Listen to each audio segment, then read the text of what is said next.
Hey, what's up YouTube? Welcome back to the channel. I wanted to make a video on the importance, or what I feel the importance of wearing riding gear.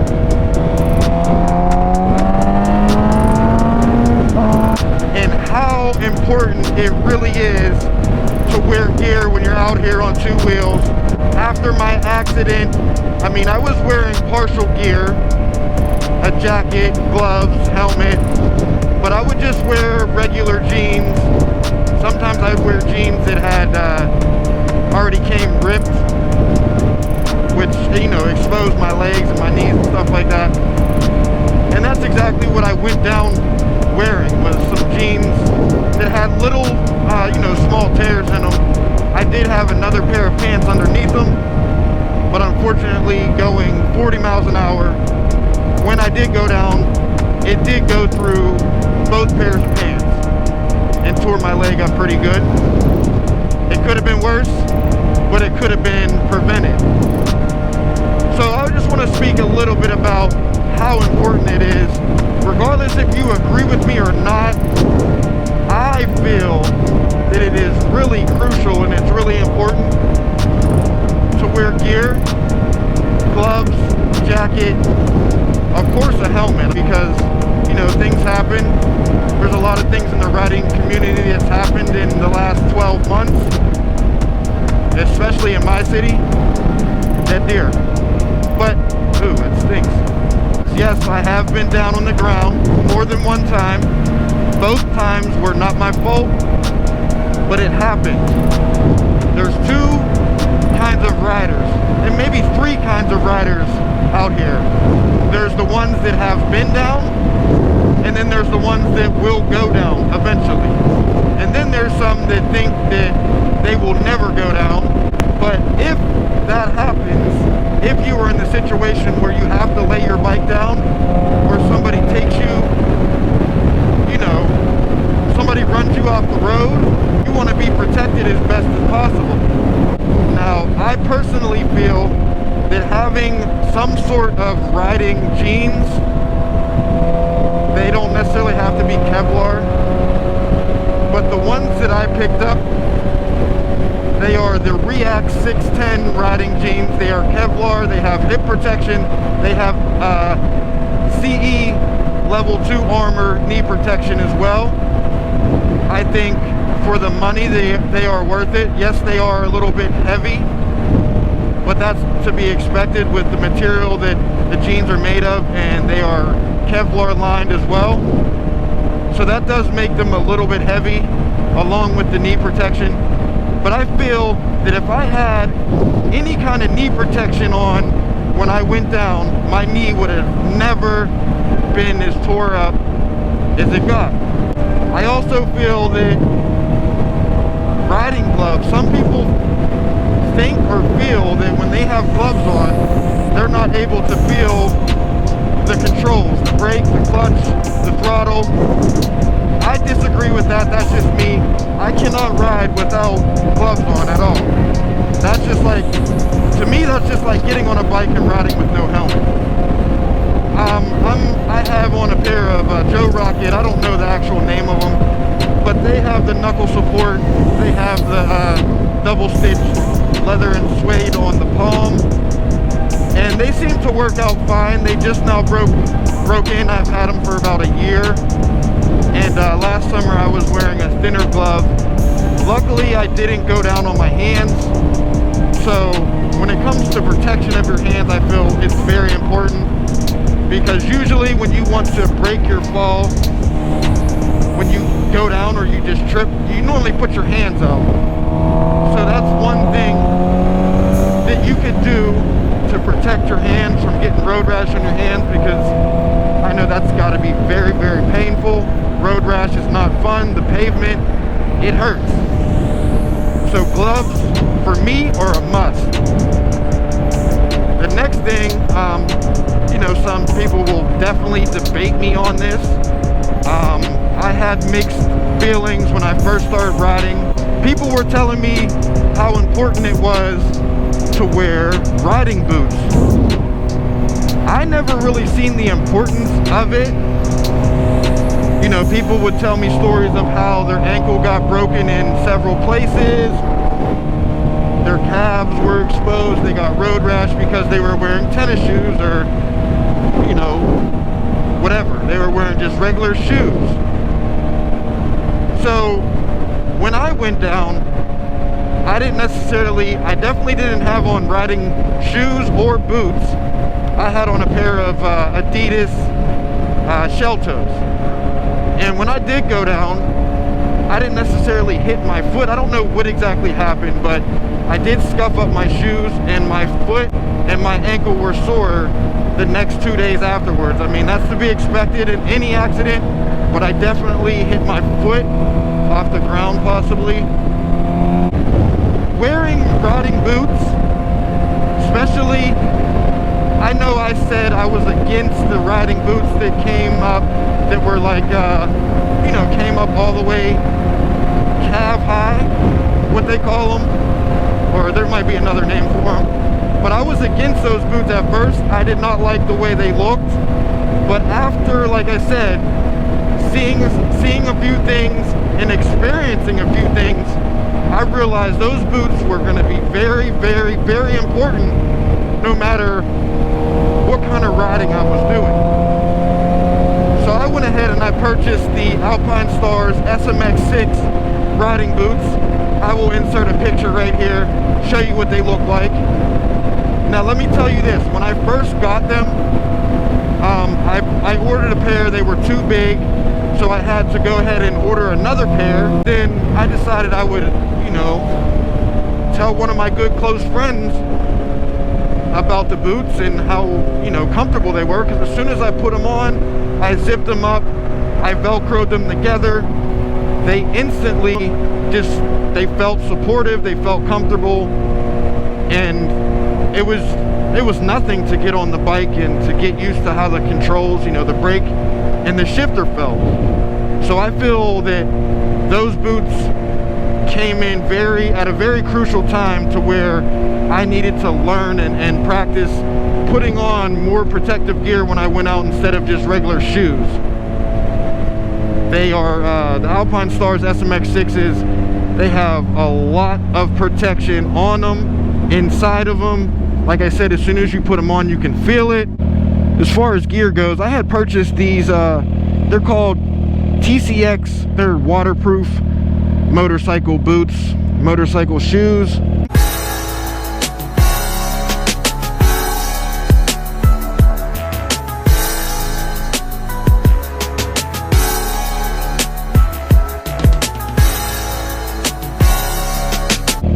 I purchased them actually before my accident. Didn't get to wear them until after I was able to start walking again, but they are comfortable for just like casual riding. You know, if you plan on riding and then going out to eat or going in public or whatever it may be, they're perfect for that. They do offer some decent ankle protection for sure, which is important. They're not as protective as the Alpinestar SMX6s.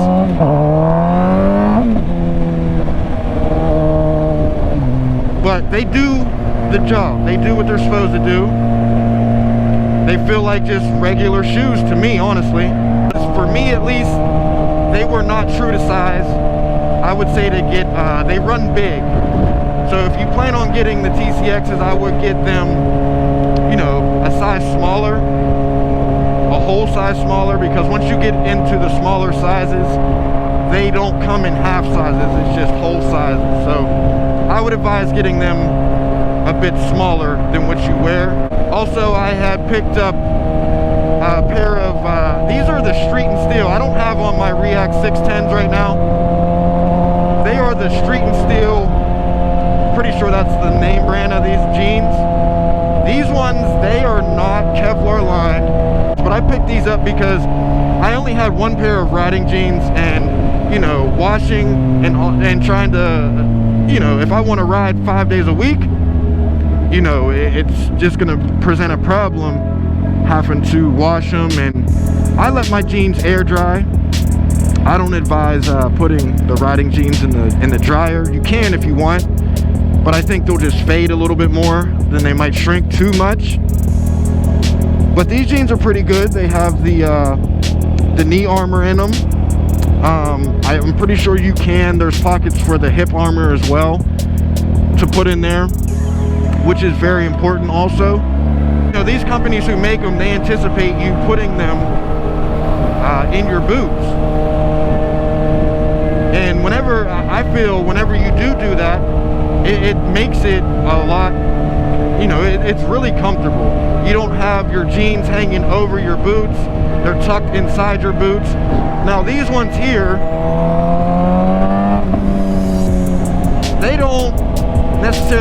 they're not necessarily supposed to stick inside of these boots, inside these shoes. It's still comfortable. It's still very comfortable. So if you guys are out there looking for, you know, some riding gear that's not, you know, too over the top, me personally, I would go with these TCX waterproof riding boots.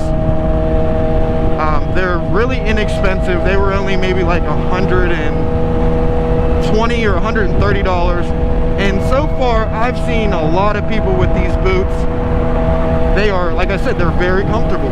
They're very casual. Some people might even think they're shoes. But I have a few things to alternate between. I'm looking to upgrade my gear even more. I also purchased a brand new helmet because I needed it, because obviously I was in an accident, went down. So I purchased the Shoei RF 1200, the Marquez power up. Insert some videos and some pictures of that right now.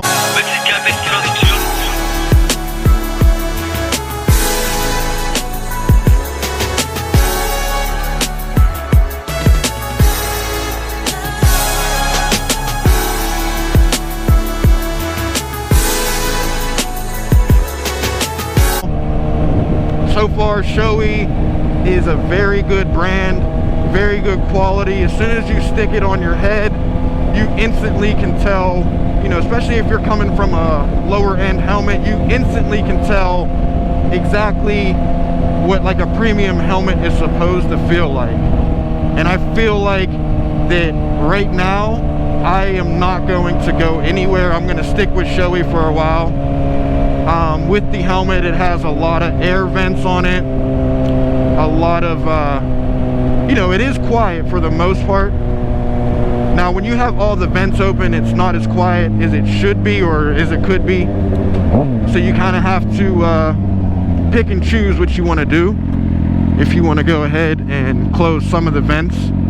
So like I was saying, with the quality of this helmet, just the padding, the way that the helmet shell's constructed and everything like that, like I said, you instantly can tell exactly what a premium helmet should feel like. Now, I know this Shoei helmet is kind of like their entry-level helmet, but still, I believe that even though it's at an entry-level price, it's still a premium helmet, and that's the way they market their stuff, as a premium helmet, and it's every bit of that. Also, I have it's the Pinlock transition shield. Now, I have a mixed opinion about this.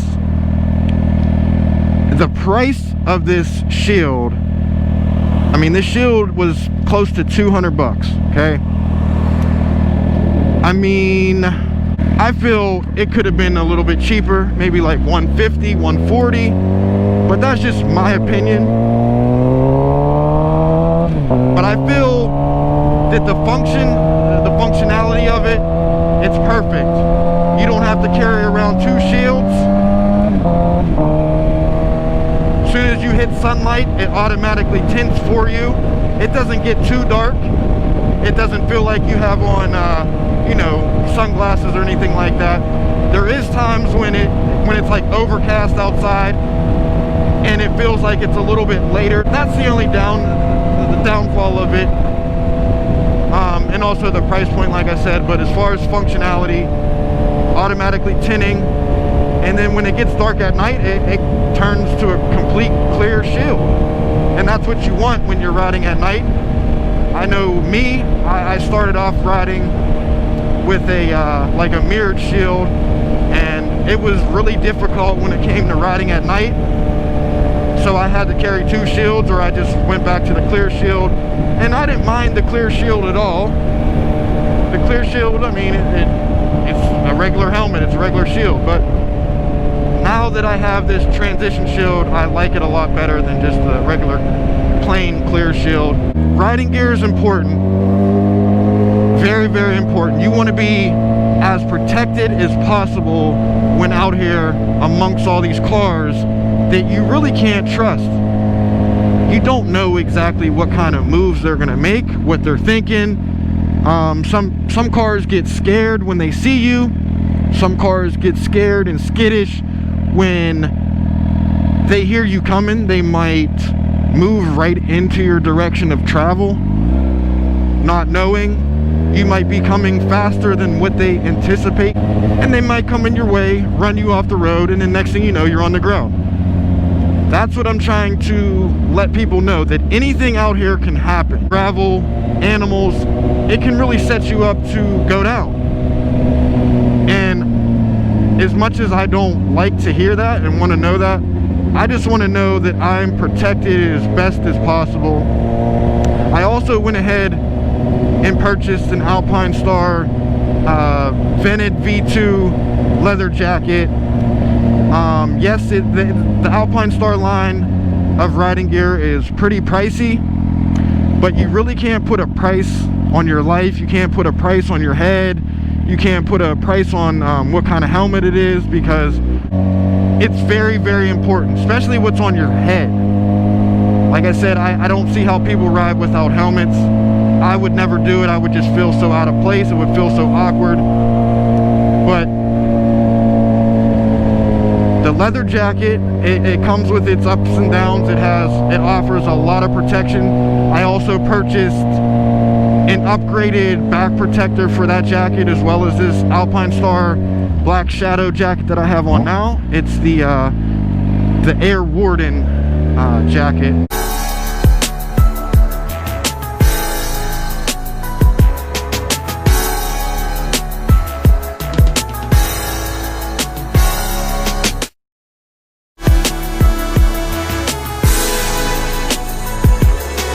But it works well. It's a mesh textile jacket.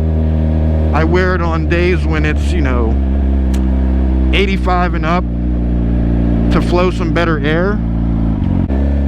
Like I said, I upgraded the back protection in this jacket as well, because it was something that was needed.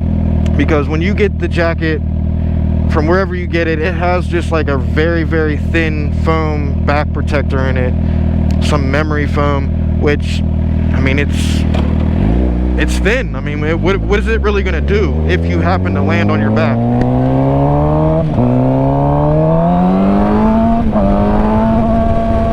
And the answer to that is nothing. It's not going to do anything.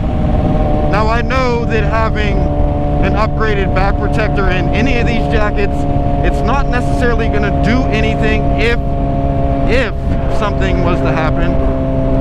But it should protect your back and your spine a lot better than it would if you just left that memory foam in the back part, in the back insert of the jacket.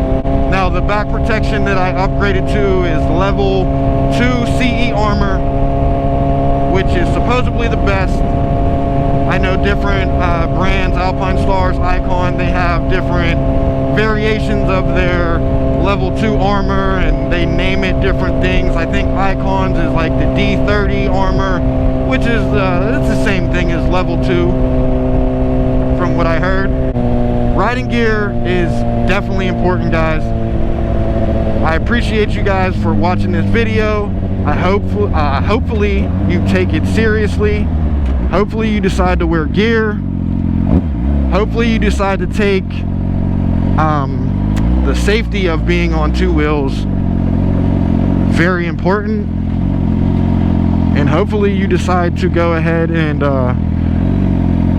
you know, either upgrade your gear or start wearing gear. But I'm gonna go ahead and enjoy this nice weather. You guys have a good day. If you aren't subscribed to my channel, go ahead right now, click that subscribe button, give this video a thumbs up and any other video a thumbs up. I appreciate you guys once again for watching. Continue to support one another, whether it's in the riding community or not.